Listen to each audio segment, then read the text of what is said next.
नमस्कार दोस्तों, स्वागत है आप सभी का पाथफाइंडर पर। मेरा नाम है अनिरुद्ध और इस वीडियो में हम डिस्कस करने वाले हैं डीआरडीओ के द्वारा करी गई एक रीसेंट अनाउंसमेंट के बारे में। इस रीसेंट अनाउंसमेंट में डीआरडीओ ने बेसिकली ये कहा है कि वो मिसाइल डेवलपमेंट का जो सेक्टर है, यानी कि मिसाइल का जो डिज़ाइन है और मिसाइल का जो प्रोडक्शन है, इस पूरे के पूरे सेक्टर को वो प्राइवेट सेक्टर के लिए ओपन करने वाले हैं। यानी कि अब निजी कंपनीज भी यहाँ पर मिसाइल डेवलपमेंट को भारत में करने वाली हैं। बात करेंगे एग्जैक्टली सबसे पहले कौन सी वो मिसाइल है जिसको कि डीआरडीओ यहाँ पर ओपन कर रही है, एंड ऑल्सो बात करेंगे कि क्या ये पर्टिकुलर डिसीजन जो है, इतना सेंसिटिव डिसीजन जो है मिसाइल डेवलपमेंट का, इसको प्राइवेट सेक्टर के लिए ओपन करना सही है या फिर गलत। चलिए स्टार्ट करते हैं मेरे साथ। मेरा नाम है अनिरुद्ध। यदि आप लोग इस लेक्चर की पीडीएफ को डाउनलोड करना चाहते हैं तो यहाँ पर दिए गए टेलीग्राम चैनल के ऊपर से कर सकते हैं। इसके अलावा अनअकैडमी की ऐप पे आप मुझे फॉलो कर सकते हैं, जिसके चलते आपको सभी मेरी स्पेशल क्लासेस की और मेरे प्लस कोर्सेज के बारे में जानकारी अवेलेबल होती रहेगी। मेरा जो अनअकैडमी पे हैंडल है उसका नाम है अनिरुद्ध 15A। ऑल राइट, इसके अलावा जो सबसे इंपॉर्टेंट चीज़ है वो ये है कि अनअकैडमी आज से यानी कि 7 अप्रैल से आपके लिए प्लस कोर्सेज लेकर आया है। कई सारे नए बैच कोर्सेज शुरू किए जा रहे हैं, जिसमें कि इंडिया के टॉप एजुकेटर्स जैसे कि मृणाल सर हैं, सिद्धार्थ अरोड़ा सर हैं, इनके खास करके जो लोग 2021 की प्रीलिम्स की तैयारी को सीरियसली ले रहे हैं, उनके लिए प्लस कोर्सेज बहुत ही ज़्यादा बेनिफिशियल साबित हो सकते हैं। और इसमें अनअकैडमी आपके लिए एक बहुत ही बेहतरीन ऑफर लेकर आया है। यदि आप सब्सक्रिप्शन को आज परचेज करते हैं, यानी कि 28 अप्रैल के अंदर अंदर परचेज करते हैं, तो आपकी सब्सक्रिप्शन केवल 12 महीने के लिए नहीं बल्कि वो पूरे के पूरे 16 मंथ्स के लिए वैलिड होगी। यानी कि वो अप्रैल 2022 तक के लिए नहीं बल्कि 31 जुलाई 2022 तक के लिए वैलिड होगी। सेम गोज 2 ईयर के प्लान के लिए भी सेम चीज वैलिड है। अगर आप 2 साल की सब्सक्रिप्शन परचेज करते हैं यानी कि 24 मंथ्स की, तो वो सीधा 28 मंथ्स के लिए वैलिड करवा दी जाएगी। लेकिन इसमें आपको कोड यूज करना होगा अनि यूपीएससी, और इसके चलते आपको एक्स्ट्रा 10% डिस्काउंट भी अवेलेबल हो सकता है। इसमें 2 तरह के कोर्सेज हैं आपके लिए। पहला है प्लस कोर्स, दूसरा है आइकॉनिक कोर्स। प्लस कोर्स में भी आपको ये वाला कोड यूज करके आपको ये वाले प्राइसेस पे नहीं करने होंगे, आप डायरेक्टली इन प्राइसेस पे 10% डिस्काउंट अवेल करवा सकते हैं। आइकॉनिक कोर्स में आपको फायदा ये रहेगा कि एक पर्सनल कोच आपके साथ रहेगा जो कि आपकी मेंस की क्वेश्चन आंसर राइटिंग प्रैक्टिस करवाता रहेगा, तो वहां पर भी आप यही वाला कोड यूज करके 10% डिस्काउंट ले सकते हैं। इसके अलावा आप यहाँ पे देख सकते हैं कि अगर आपको ऑप्शनल कोर्स परचेज करना है, उस केस में भी आप ये वाला कोड यूज करके 10% डिस्काउंट ले सकते हैं। इसका कॉम्बो ऑप्शन भी अवेलेबल है, दोनों केसेस में ही आपको डिस्काउंट मिल सकता है। ऑल्सो अगर आप किसी अन्य एग्जाम की तैयारी कर रहे हैं, जैसे कि एसएससी सीजीएल हुआ, बैंकिंग हुआ, रेलवेज हुआ, या फिर स्टेट पीसीएस के एग्जामिनेशन हुए, वहां पर भी आप 10% के डिस्काउंट को अवेल कर सकते हैं। इन प्राइसेस में कोर्सेज को परचेज कर सकते हैं अगर आप मेरा कोड यूज करते हैं अनि यूपीएससी। राइट, सो देखिए, पिछले 1 साल में हमने देखा है काफ़ी सारे क्रूशियल सेक्टर्स की प्राइवेटाइजेशन काफ़ी तेज़ी से बढ़ रही है। स्पेशली पिछले साल की ये बहुत ही बड़ी खबर थी। गवर्नमेंट ने ये डिसाइड किया था कि प्राइवेटाइज किया जाएगा, that was the space sector. और ये जैसे ही हमारा कोविड-19 का लॉकडाउन शुरू हुआ था, उसी टाइम पे इसकी घोषणा कर दी गई थी। इस स्पेस सेक्टर की प्राइवेटाइजेशन का एक नाम भी दिया गया था, इन स्पेस इसको कहा जा रहा था, कि हम पूरे के पूरे स्पेस सेक्टर में कई सारी चीज़ें ऐसी हैं जहां पर प्राइवेट सेक्टर को लाना चाहते हैं। और इसमें कई सारी चीज़ें थी, सैटेलाइट का बनाना, रॉकेट्स का बनाना, सैटेलाइट के लॉन्चिंग की बात भी ऐसी चल रही है कि आगे जाके प्राइवेट सेक्टर को अलाउ कर दिया जाएगा। इनफैक्ट कई सारे इंपॉर्टेंट स्टार्टअप्स हैं जो कि स्पेस सेक्टर में आज की डेट में आ चुके हैं, जिसमें कि बहुत ही एक फेमस नाम है स्काई रूट टेक्नोलॉजीज का। आई एम श्योर आपने इसका नाम सुना होगा। इसके बाद एक और इंपॉर्टेंट नाम है जो कि आजकल चर्चा में चल रहा है, दिगांतर के नाम से। तो ये कई सारे स्टार्टअप्स हैं जो कि स्पेस सेक्टर में अब 1 साल में काफी अच्छे तरीके से उभर कर आए भी हैं। इसी चीज को कहीं ना कहीं आगे बढ़ाते हुए अब इसी साल की बात है, अप्रैल 2021, इनफैक्ट कल ही की बात है, डीआरडीओ ने ये वाली अनाउंसमेंट करी कि हम मिसाइल प्रोडक्शन के सेक्टर को अब इंडियन प्राइवेट सेक्टर को ओपन करने वाले हैं। यानी कि मिसाइल को बनाने का जो कामकाज है उसका भी अब हम निजीकरण करने वाले हैं। अभी तक क्या होता था कि इंडिया में जितनी भी मिसाइल्स बनाई जाती थी, अगर वो इंडिया के अंदर बनाई जा रही हैं तो डीआरडीओ के द्वारा बनाई जाएंगी, या फिर इंडिया का एक अपना पीएसयू है बीडीएल, भारत डायनेमिक्स लिमिटेड, जो कि हमारी कई सारी एम्युनिशंस, कई सारी मिसाइल्स को बनाता है, या फिर अगर हम बाहर से लेकर आते हैं तो वो फिर कॉन्ट्रैक्ट साइन होते हैं उस पर्टिकुलर कंट्री के साथ। लेकिन अब जो ये फैसला है, इसके चलते Indian private sector missile production कर पाएगा। एक और इंपॉर्टेंट चीज बोलना चाहूंगा, कई बार आपने सुना होगा कुछ कुछ मिसाइल्स के कुछ कुछ कंपोनेंट्स होते हैं जो कि कभी कभार किसी ना किसी प्राइवेट सेक्टर के किसी ना किसी पर्टिकुलर सब्सिडरी के द्वारा बनाए जाते हैं, लेकिन कभी भी ऐसा नहीं हुआ कि मिसाइल की डिजाइनिंग कंप्लीटली प्राइवेट सेक्टर के द्वारा करी जा रही है। डिजाइनिंग का दारोमदार, डिजाइनिंग की रिस्पॉन्सिबिलिटी हमेशा ही डीआरडीओ ने अपने ऊपर ली है। इवन बीडीएल भी कभी डिजाइनिंग नहीं करती, डिजाइनिंग हमेशा डीआरडीओ करती है, उसकी प्रोडक्शन जनरली जो है वो बीडीएल करती है। सो ये वाला जो फैसला है इसीलिए बहुत ही महत्वपूर्ण हो जाता है कि अब private sector completely missile production में आने वाला है। इसमें जो प्रोग्राम को ये अनाउंस कर रहे हैं उसका नाम है डेवलपमेंट कम प्रोडक्शन पार्टनर प्रोग्राम। और देखिए इस डीसीपीपी में जो मेन एजेंडा है वो यही है कि आगे जाके हम अपनी डोमेस्टिक डिफेंस इंडस्ट्री को बढ़ा सकें, और इसी के चलते डीआरडीओ ने एक इंपॉर्टेंट अनाउंसमेंट भी साथ में कर दी है कि स्टार्टिंग में जो प्राइवेट सेक्टर की फर्म्स होंगी वो डेवलप कर पाएंगी और वो प्रोड्यूस कर पाएंगी मिसाइल सिस्टम्स, जिसमें कि vertical launch surface to air missile system program आता है। ये वाली जो मिसाइल है इसको लेकर डीआरडीओ ने हाल ही में इंपॉर्टेंट टेस्ट किए थे। इसकी शॉर्ट फॉर्म है VLSRSAM।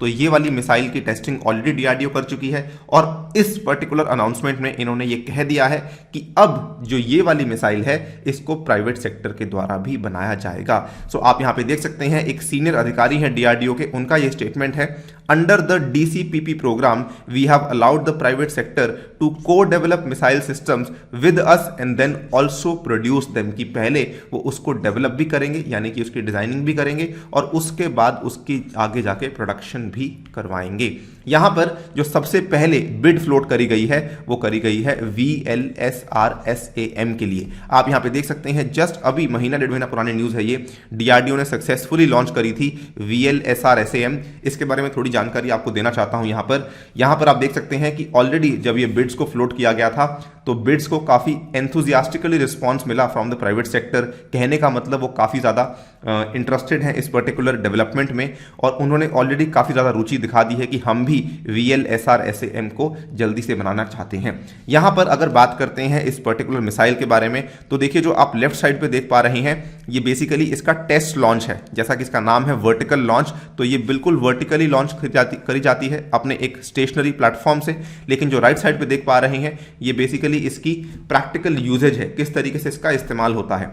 तो ये वाली जो मिसाइल्स हैं अक्सर नेवी इस्तेमाल करती है और ये शिप्स के ऊपर लगी होती हैं। आप यहां पे देख सकते हैं कि किस तरीके से वर्टिकल लॉन्च ये करवाया जाता है इसका, लेकिन इसका जो टारगेट होता है ना ये जनरली हवा में नहीं होता है। टारगेट इसका अक्सर ऐसे टारगेट्स होते हैं जो कि इसको एक स्पेसिफिक टर्म कही जाती है सी स्किमिंग टारगेट्स। सी स्किमिंग टारगेट्स क्या होते हैं, मिसाइल थोड़ी सी ऊपर जाती है उसके बाद ये नीचे जाकर इस तरीके से कुछ ऐसे टारगेट्स को भी हिट कर सकती है जो कि बिल्कुल आपके सी की जो समुद्र की सतह के ऊपर से आपको टारगेट करने की कोशिश कर रहे होते हैं। तो मिसाइल को बनाने का मेन पर्पस यही था नेवी के लिए, डीआरडीओ का, कि ऐसे जो सी स्किमिंग टारगेट्स हैं उनको हम यहां पर कहीं ना कहीं मार गिरा सकें।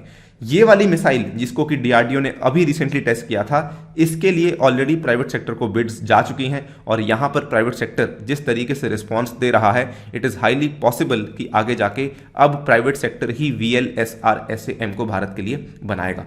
कौन बनाएगा, कब बनाएगा, कितने टाइम में बनाएगा, ये सारी डिटेल्स अभी सामने नहीं आई हैं। फिलहाल केवल इतनी ही चीज सामने आई है कि प्राइवेट सेक्टर जो है काफी इंटरेस्टेड है और वो इस मिसाइल को डेफिनेटली बनाने वाला है।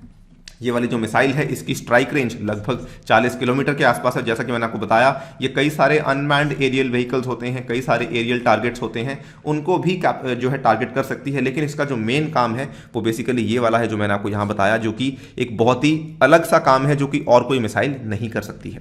खैर, बड़ा सवाल इस वीडियो का वो ये है कि प्राइवेट सेक्टर की पार्टिसिपेशन आखिरकार हम मिसाइल डेवलपमेंट में क्यों करवा रहे हैं। देखिए, दो बड़े एजेंडे हैं हमारी गवर्नमेंट के राइट नाउ। पहला एजेंडा है मेक इन इंडिया, कि हम हमारी जो डोमेस्टिक इंडस्ट्री है, फिर भले वो किसी भी चीज़ की मैन्युफैक्चरिंग हो, उसको हम प्रमोट करना चाहते हैं। तो ये वाली जो कोशिश है ये भी पर्टिकुलरली मेक इन इंडिया के अंतर्गत ही करी जा रही है कि हम भारत के अंदर कॉम्प्लेक्स मिलिट्री सिस्टम्स को डेवलप करना चाहते हैं, मैन्युफैक्चर करना चाहते हैं, जिसके चलते हमारी जो प्राइवेट सेक्टर की इंडस्ट्री है वो और आगे बढ़ सके।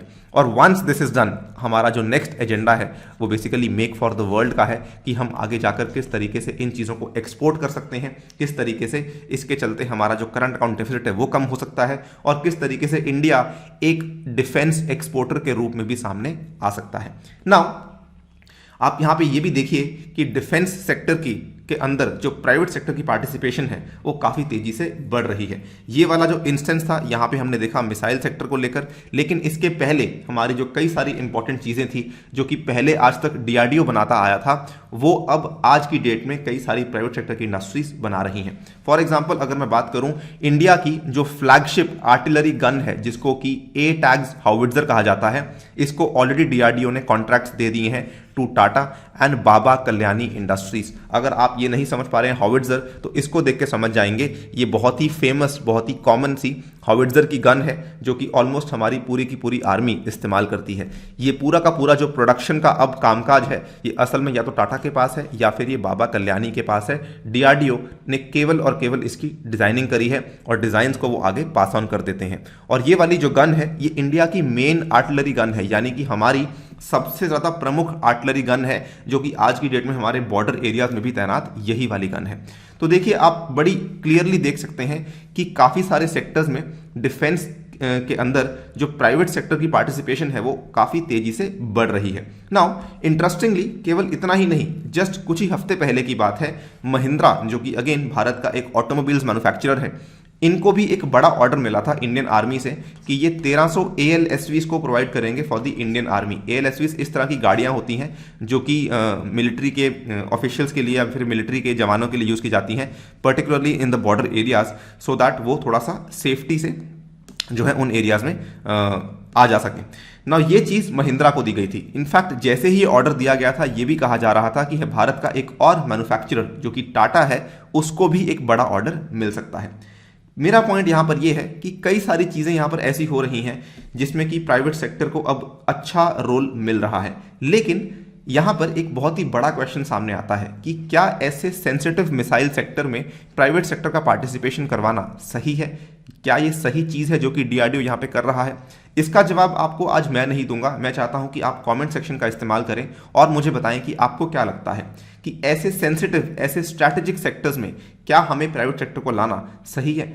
एंड इंपॉर्टेंटली, अगर हम पूरे के पूरे मिसाइल डेवलपमेंट को धीरे धीरे प्राइवेटाइज कर देंगे तो बीडीएल का क्या होगा, जो कि अभी तक भारत के लिए मिसाइल्स को बनाता आया था, भारत डायनेमिक्स लिमिटेड, उसका आगे जाकर क्या होगा, उसके एम्प्लॉयज का क्या होगा? ये सब काफ़ी सोचने वाली बातें हैं और हम यही उम्मीद करते हैं कि डीआरडीओ फैसला तो यहाँ पे ले रही है, लेकिन आगे जाके इन चीज़ों के बारे में डेफिनेटली कुछ सोच विचार करें कि हमारे पीएसयूज का आगे जाकर क्या होगा।